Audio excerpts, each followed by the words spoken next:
자, 오늘이 무슨 날이죠? 부활절. 부활절은 뭡니까? 예수님이 십자가에 못 박혀서 죽었어요. 예수님이 십자가에 못 박힐 때에 사람들이 다 봤잖아요. 지금 예루살렘보다 더 높은 언덕이 몇 개가 있는데 감람산이 예루살렘보다 좀 높아요. 그리고 그 골고다 그 언덕이 예루살렘보다 높은데 그 언덕 위에 세 개의 십자가가 세워졌고 거기에 예수님과 두 강도가 못 박힌 거죠. 흘러내리는 피가 튀겨서 사방이 말도 아닌 거죠. 그리고 피가 흐르고 이런 가운데 예수님이 운명하셨어요.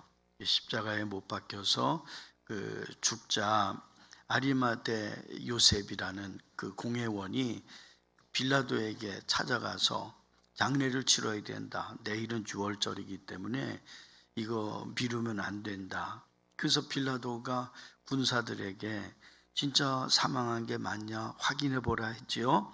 확인하기 위해서 옆구리를 창으로 찔렀어요. 그랬더니 피가 나오지 않고 그 피덩이가 나오고 물이 나오고 이미 호흡이 끊어져 있는 그런 상태가 발견되어져서 예수님이 십자가에 못 박혀서 죽었죠.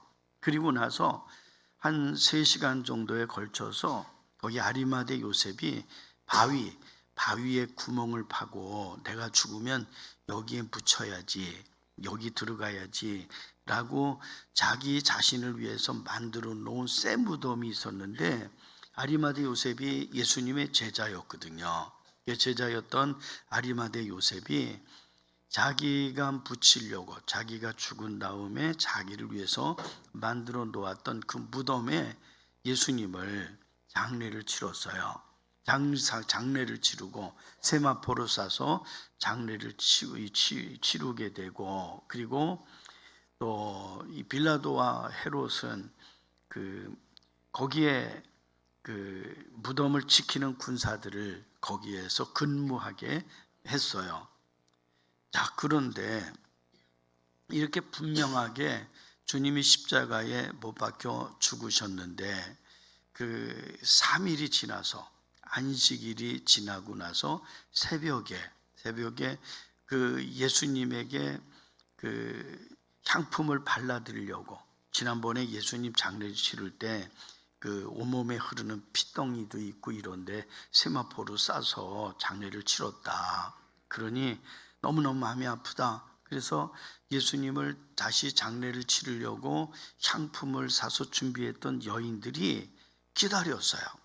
준비했지만 또 그네들은 그 시간도 정말 지금 당장이라도 달려가고 싶지만 그러나 안식일에는 움직이는 게 허용이 되질 않았기 때문에 안식일이 지나고 새벽에 어두울 때 어둡지만 안식일이 지났어 이러면서 이 여러 사람들이 마음이 서로 맞아서 그 골고다 언덕길 달려간 거예요. 무덤 있는 곳으로 달려갔는데 그 무덤으로 달려가면서 그들은 생각해요. 뭐라고 생각하냐면 무덤까지 가면 뭐 하겠어? 그 무덤을 커다란 돌로 막아 놓았는데 우리가 가면 뭐 하겠어? 군인들이 지키고 있는데 뭐 어떻게 하겠어? 이러면서 염려할 거리가 있고 자기들이 부족하고 약하고 이런 것도 알지만 그분들은 최선을 다했어요. 그래도 우리가 할 수 있는 데까지 하자.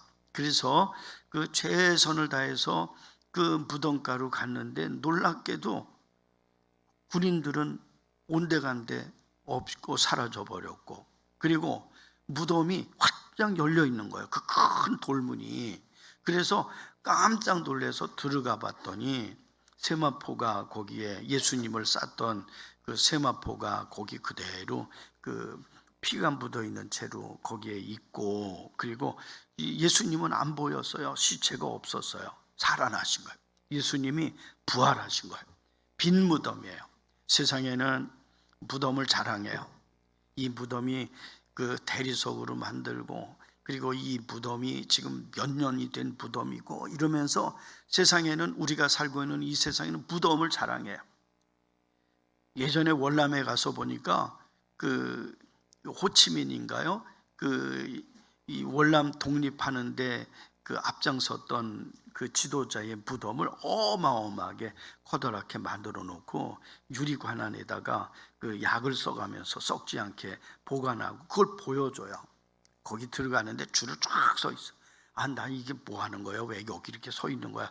이런 마음이 들면서도 그 줄 서 있다가 빠져나올 수도 없어서 그 무덤을 보려고 구경하려고 들어갔는데 들어갔다가 얼마 보지도 못하고 빨리 그냥 지나가는 거예요.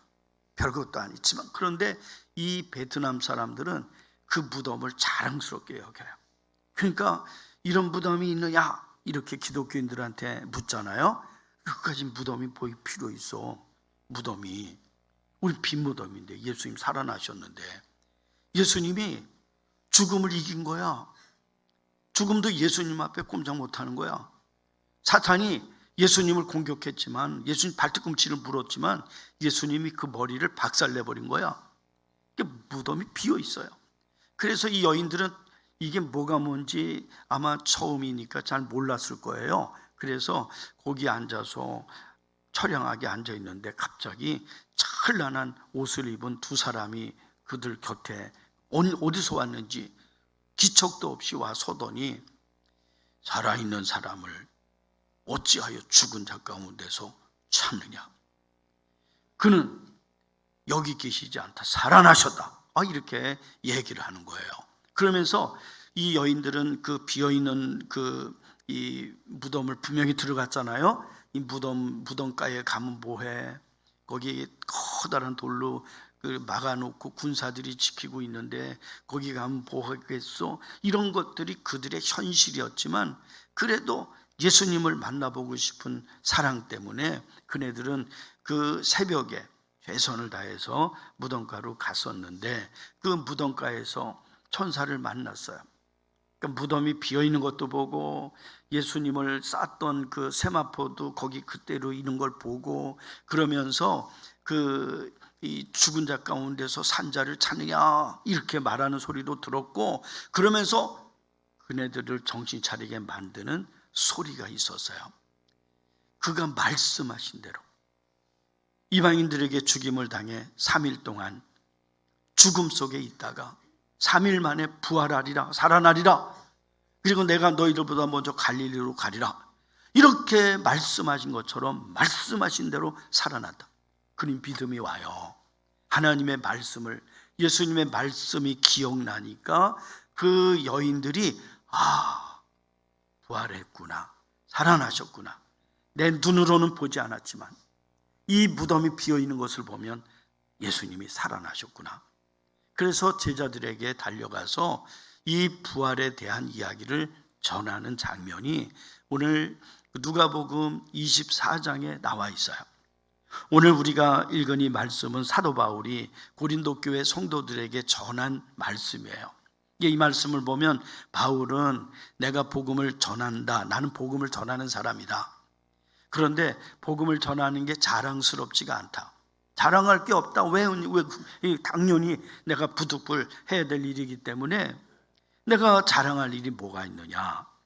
그러면서 이 복음을 전하지 아니하면 나에게 화가 있을 거다. 바울이 이렇게 전해주고 있는 장면이에요. 다시 말하면 바울은 부활을 믿고 부활 신앙인으로서 살아가고 있다는 것을 오늘 이 성경은 우리에게 가르쳐주고 있어요. 그렇다면 이 부활을 믿는 여러분들은 부활 신앙을 가지고 있는 여러분들은 어떤 삶을 살아야 될까?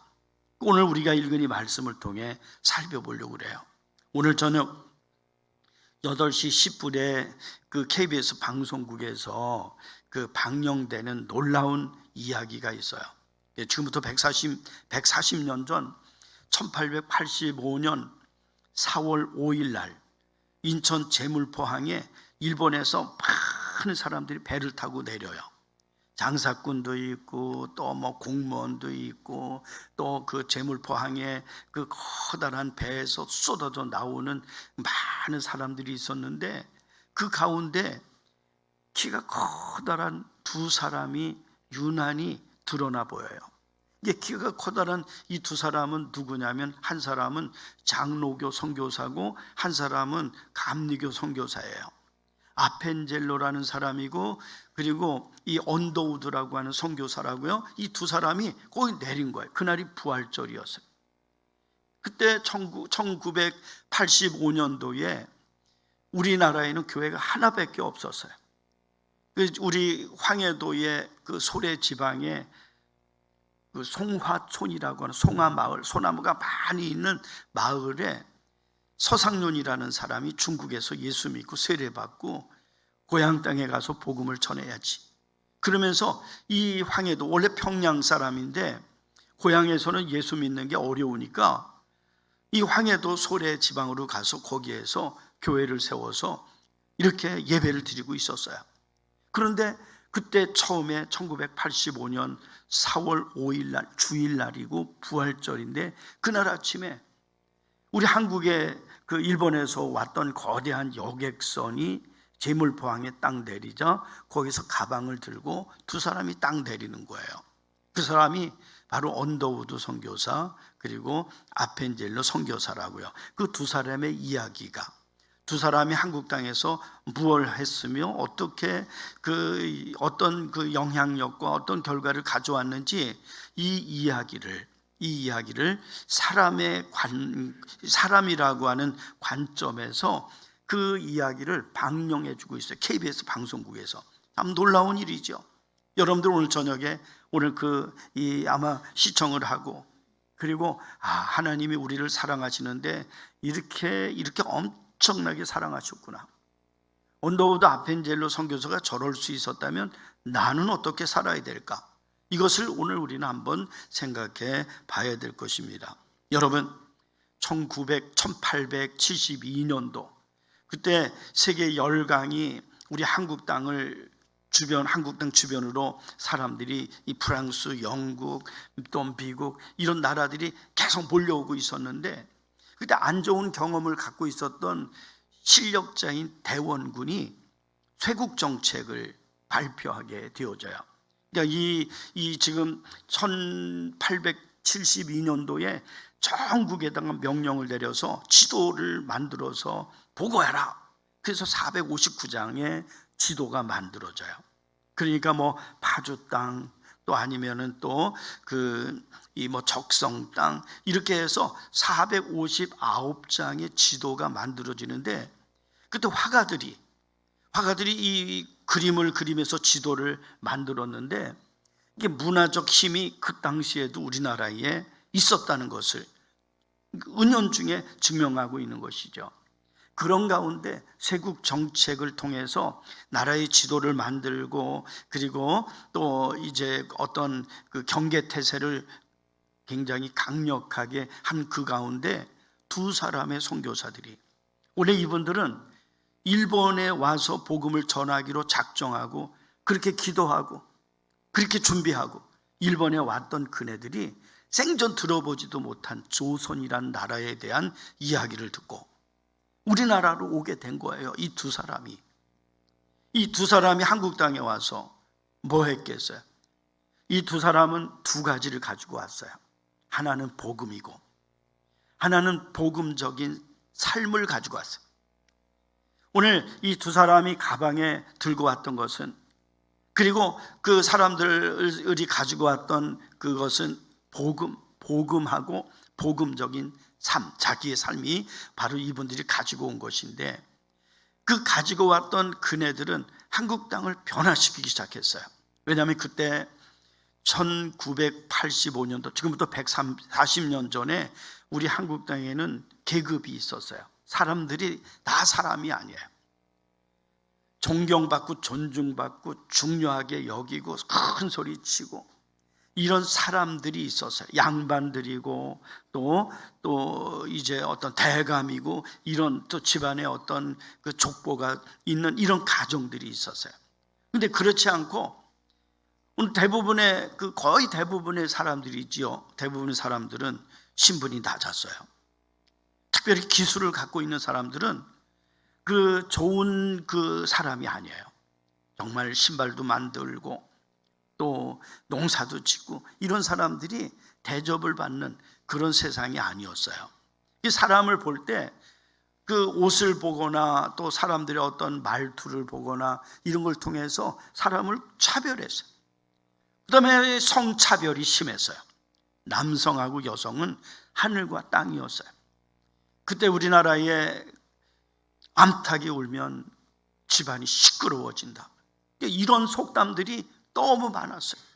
그러니까 지금 그 140년 전에 살던 분들이 지금 우리 금천 세미교회 와서 이렇게 막 남자 여자 섞여서 예배 드리는 거 보고 막 가슴을 치면서 옛날엔 이러지 않았다. 옛날엔 나라가 망해가는 꼴이야. 이랬을 거라고요. 어디 남녀 7세 부동석인데 이렇게 섞여 있냐고 이랬을 거라고. 우리나라가 그랬었어요. 그때는 안타깝게도 남자와 여자가 얼마나 심하게 차별을 받았는지 몰라요. 기회가 없어요. 하기 싫어서 안 하는 거야 할 수 없지만 공부하고 싶고 무엇인가 경험해 보고 싶고, 근데 그런 것들에 대한 기회가 모든 사람에게 균등하게 주어지던 때가 아니었어요. 그리고 사람들은 세상이 그러려니 했어요. 차별받는 게 당연하고 남자와 여자가 차별되는 것도 당연하고 뭐 세상이 그런 거야 맞지 뭐 옛날부터 다 그랬으니까. 우리 아버지도 그랬고 우리 할아버지도 그랬고 우리 증조 할아버지도 다 그랬는데 뭐가 문제야? 그런 세상이었어요. 근데 그때 이 선교사들이 우리 한국에 들어왔는데 이분이 복음을 가지고 왔죠. 그리고 복음적인 삶을 가지고 왔죠. 그러니까 이 사람들은 사람들을 볼 때 구원받은 사람하고 구원받지 못한 사람 두 가지밖에 없어요. 내가 복음을 전해야 될 사람하고 복음을 전함을 받고 구원받고 하나님의 백성이 되어서 하나님에게 예배드리고 있는 복된 사람들하고 복음을 전해도 그냥 냉소하고 또 모른 채하고 그리고 복음 전하지 못하도록 핍박하고 이렇게 믿지 않는 사람하고 믿는 사람하고 두 가지밖에 없어요. 사람이. 그러니까 사람은 누구나 다 똑같은 하나님의 형상으로 이 세상에 보냄을 받은 고귀한 존재다라는 것을 성경적인 가치를 통해서 말하고 행동하고 보여줬던 거예요. 여러분, 그 일을 오늘 저녁에 우리가 오늘 그 TV를 통해서 아마 듣게 될 것입니다. 선교사들의 그 2명밖에 안 된 선교사들이었지만 이분들의 헌신적 사역은 종교적인 영향을 뛰어넘었어요.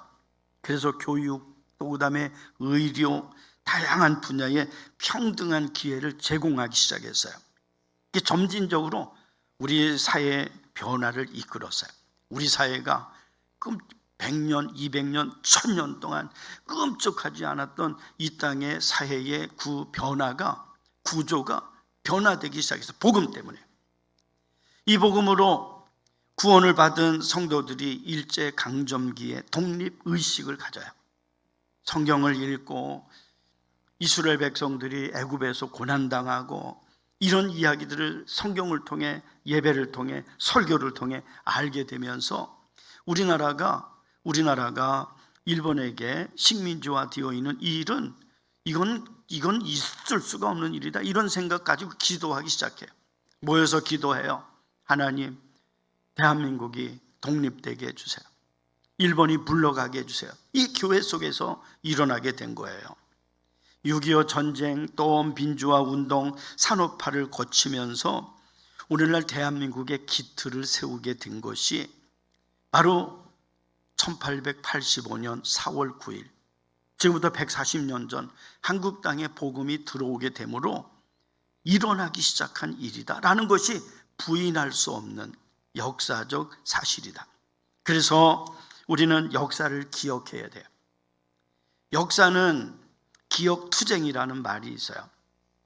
이런 역사를 왜곡하고 역사를 조작하고 역사를 또 공작하는 이들도 이 땅에 많이 있기 때문에, 그래서 기억하지 않는 역사는 반복된다. 불행한 역사는 반복되는 거예요. 그래서 우리는 하나님의 말씀을 오늘 부활절이기에 부활절의 역사를 다시 기억하고 반복해서 기억하고, 그리고 우리 대한민국의 복음이 들어옴으로 말미암아 시작된 이런 놀라운 변화들, 지금 140년이 지난 우리들이니까 이렇게 사는 게 당연하지, 좀 가난해서 그게 문제지, 지금 뭐가 문제야? 지금 이러고 있어요. 이렇게 된 건 저절로 된 것이 결코 아니다. 그게 바로 복음의 능력이고 복음의 역사 때문이었다라는 것을 기억하셔야 됩니다. 여러분, 우리가 이 땅에 들어온 이 선교사들, 그리고 오늘 말씀을 보면 내가 복음을 전할지라도, 바울은 어디 가든지 복음을 전했어요. 나는 누군데 이럴 필요가 없어요. 복음을 전했어. 복음. 이게 복음이라는 게 뭐죠? 복음이라고 하는 것은 하나님이 우리를 사랑한다는 이야기예요. 하나님이 당신을 사랑합니다. 하나님이 세상을 이처럼 사랑하사 독생자를 주셨으니 이는 저를 믿는 자마다 영생을 얻고 믿지 아니하게 되면 영생을 얻을 수 없다는 거. 이게 복음이에요. 하나님이 우리를 사랑하십니다. 그리고 하나님의 이 사랑을 믿어야 됩니다. 그것은 바로 독생자를 우리의 구세주로 믿어야 된다. 예수님이 내 죄 때문에 십자가에 못 박혔다. 십자가에 못 박히신 그 예수님이 나의 죄를 대속해서 죄값을 받으신 거다. 그리고 그 예수님을 믿고 우리는 이 땅에서 언젠가는 살다가 이 세상을 떠나게 되지만 언젠가 다시 부활하게 되거나 아니면 우리가 살아있을 때 예수님이 이 땅에 재림하시면 그 예수님 만나서 영생의 삶을 시작하게 되는 거다. 이게 복음이라고요. 이 복음을 바울이 증거한 것처럼 이 땅에도 이 복음이 들어온 거예요. 믿지 않은 사람이 있지요. 지금도 하나님을 믿고 이 복음 때문에 살고 있는 부활 신앙을 갖고 있는 사람들도 있지만 그렇지 못한 사람이 더 많아요. 우리 대한민국에 하나님을 믿지 않고 하나님하고 상관이 없는 사람이 얼마나 많은지 몰라요. 얼마 전에 저희 방에 목사님 한 분 오셔서 저하고 같이 차를 마셔서 얘기 나누면서 제가 차를 이렇게 다기에다가 차를 넣고 물을 끓여서 이 차를 이렇게 울겨서 차를 이렇게 줬어요. 목사님도 차를 마셔야 돼, 건강하셔야지. 그러더니 한 3번 정도 마시더니 날 보고 그래요. 내가 잘 알고 있는 목사님이 있는데 그 목사는 완전 전문가야. 그러면서 그 목사님이 그렇게 차를 잘 마시고 그리고 차에 대해서 알려주고 이러다가 그 목사님이 얼마 전에 돌아가셨대. 그러면서 날 보고 차를 그렇게 잘 마시는데 왜 돌아가셔? 이렇게 얘기를 하는 거야. 그래서 내가 속으로 에휴, 이런 초딩하고 내가 앉아가지고 수준 낮게 이렇게. 그래서 얘기해 줬어요. 서울대학에 암 제일 잘 고치는 내과 전문의가 있어서 박사 교수님인데 그분이 60살도 되기 전에 돌아가셨잖아. 그 얘기했어요. 서울대학의 네로라 하는 국제적으로 누구에게도 뒤처지지 아니하고 늘 여기저기 강의하러 다니기 바쁜 그 교수님이 암에 걸려 돌아가셨는데 왜 그랬을까? 이렇게 물어봤어요. 그리고 내가 그 목사님한테 물어봤어요. 얘 차 마시는 거 싫어? 아니야, 나 좋아. 차 좋아해? 너무 좋다. 그런데 이 목사님이 왜 그렇게 말했을까? 왜 차 마시는 거 가지고 시비를 걸었을까? 그런데 차가 이렇게 좋은데 그 차를 전문적으로 마시는 그 목사님은 왜 그렇게 돌아가셨을까? 왜 이런 말을 왜 할까? 왜냐하면 그 목사님 커피를 좋아해. 그 목사님은 콜라도 좋아해. 그 목사님은 가리지 않고 다 마셔. 마실 게 많아. 근데 나는 차만 마셔. 그래서 차가 좋아. 왜냐하면 그게 나에게 건강하게 할 수 있다고 믿기 때문에. 근데 이 목사님은 차도 마시지만 차보다는 달콤한 맥심 커피를 더 좋아하고 이 목사님은 좀 그런 식이라. 그러니까 우리 한국 땅에도 복음을 가지고 왔지만 정말 절박하게 지금 내 상태가 어떤지 생각하지 않는, 먹을 것 많고 갈 곳 많고 할 일이 많고 즐기는 게 많고 보는 게 많고 이런 사람들은 이 복음을 안 받아들일 수 있어요. 지금도 그래요.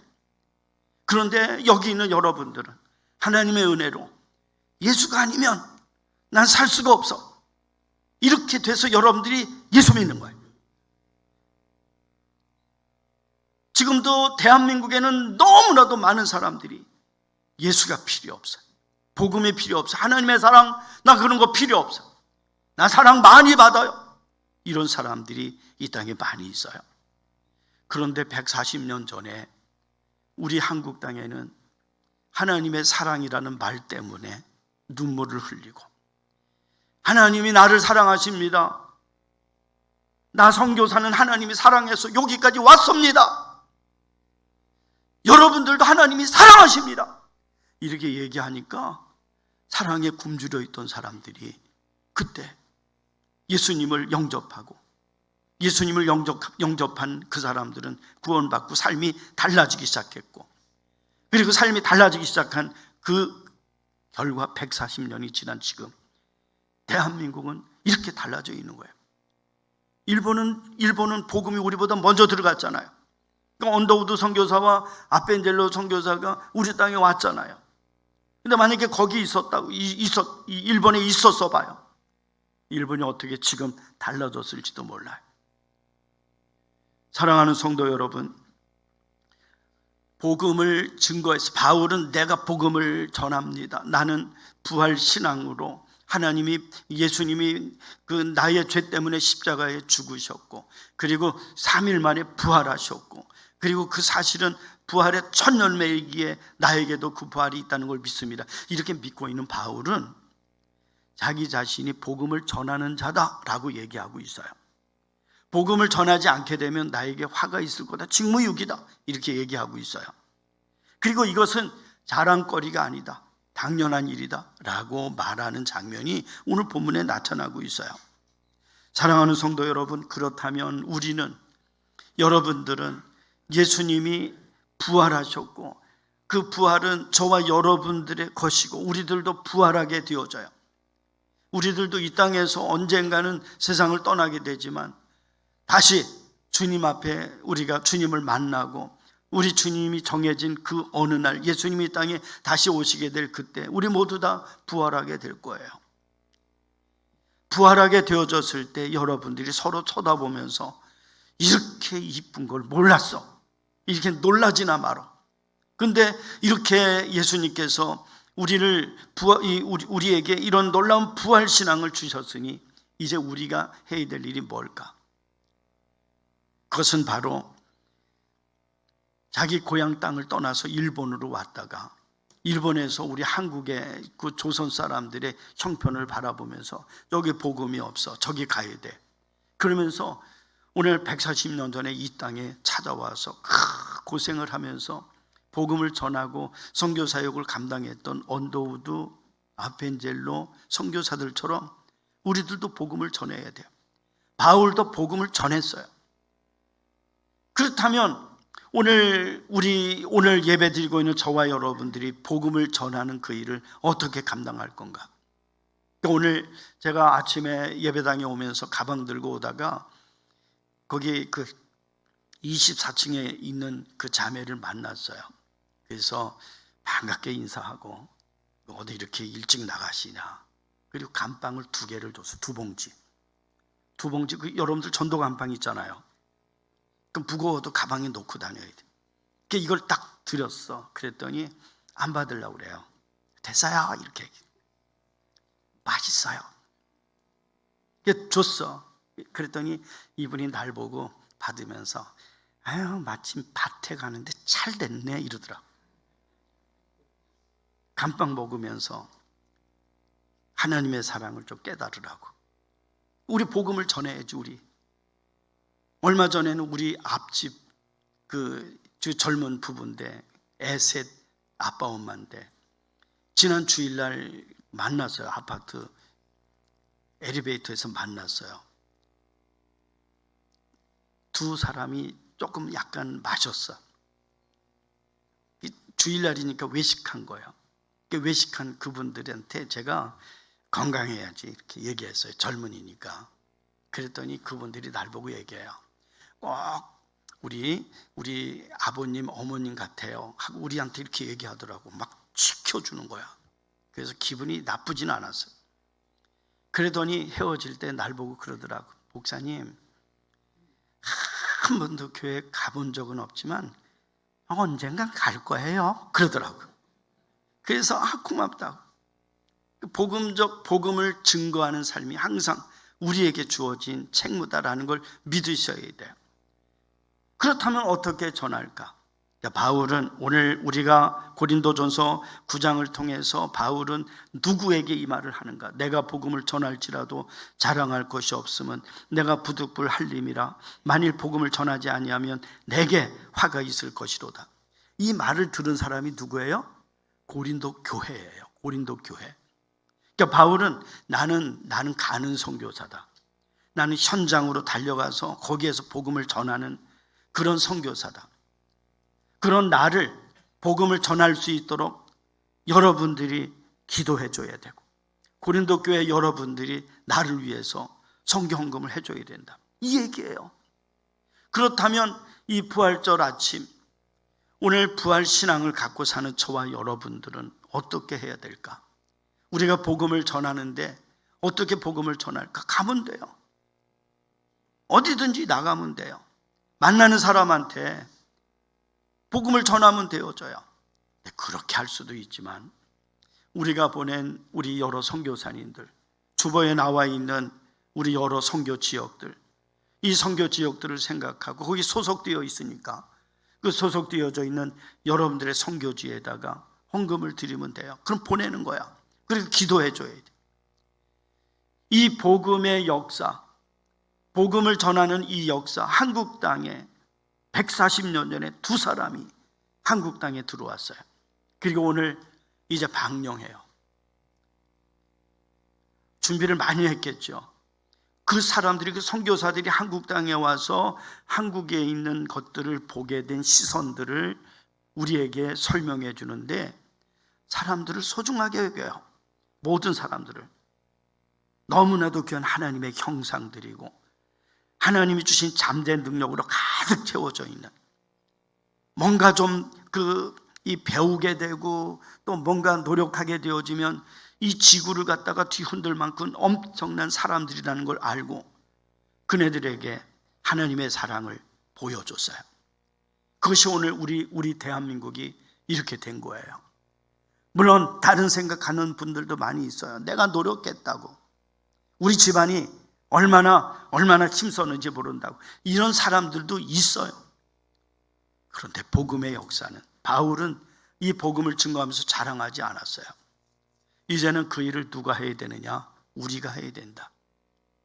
바울이 복음을 전할 때에 고린도 교회가 뒤에서 기도하고 뒤에서 후원하고, 오늘 그는 이 바울이 복음을 어디 가서 전하든지 가능하도록 했던 것처럼 우리들도 우리가 보낸 선교사, 우리가 함께 협력하는 선교사들이 선교 사역을 잘 감당할 수 있도록 여러분들이 그들을 위해 기도하고 그들을 위해서 헌신할 때 이것이 바로 부활신앙인으로서 살아가는 삶인 거다라는 것을 믿으셔야 됩니다. 여러분, 이 부활절을 통해서 저와 여러분들의 하나님 앞에서의 삶이 달라져야 될 것 같아요. 140년이 지나면 나를 통해 어떤 역사가 이 땅에 일어날까? 우리 집안에. 이런 생각을 하셔야 돼요.